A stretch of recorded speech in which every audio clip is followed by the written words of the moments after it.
President in his budget speech mentioned about a 5% economic growth. I think that's quite significant if you look at it, and is also in line with IMF.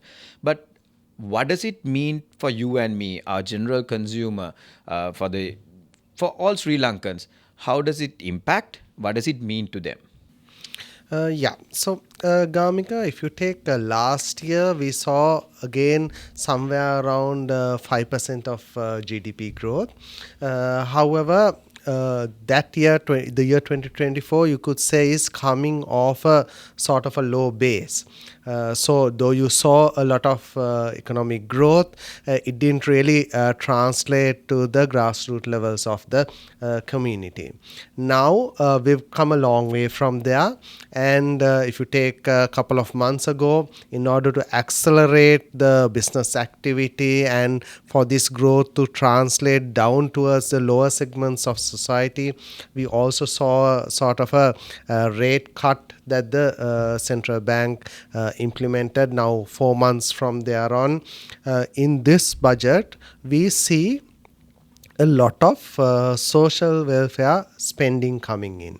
So on one side, you see the salary hikes coming in, the pension increases. Then on the other hand, you have the increases to the Aswasuma program coming in. So you can see in that fashion, it's a lot of giveaways that are there in this budget, and that's important in a consumer's point of view. Now, if you look at where these giveaways are going, it's broadly going into the lower segments of society. Now, for example, if you take the salary hikes, if you take bulk of it is for where the government, it's for the government servants, but where the 25,000 or the 21,000 salary was moves up to around 40,000.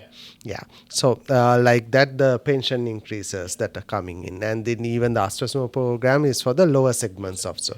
So when you transfer funds, now you take tax income and transfer those funds into the lower segments of society. So that's what's roughly happening here. So once you do that, there'll be a lot of increased level of disposable income among this community, let's say the lower segments, lower middle segments, and this business activity overall with this new money is going to increase.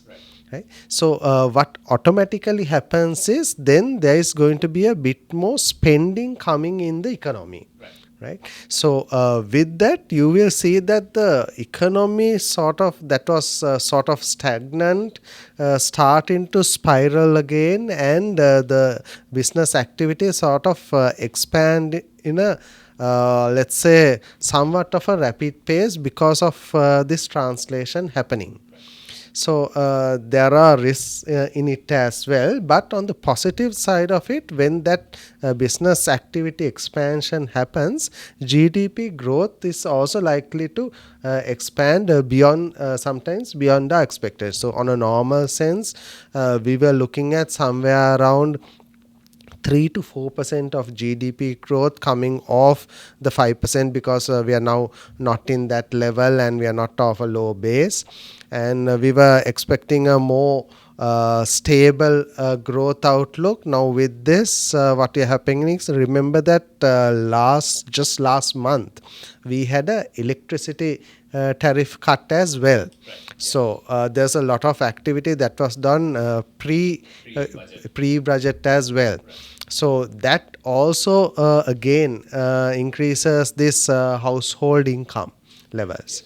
So all that will have an impact on these consumers, and with it the spending you could see going into the second quarter, going into the third quarter, you may see somewhat of a spike in the consumption Right. overall. Right.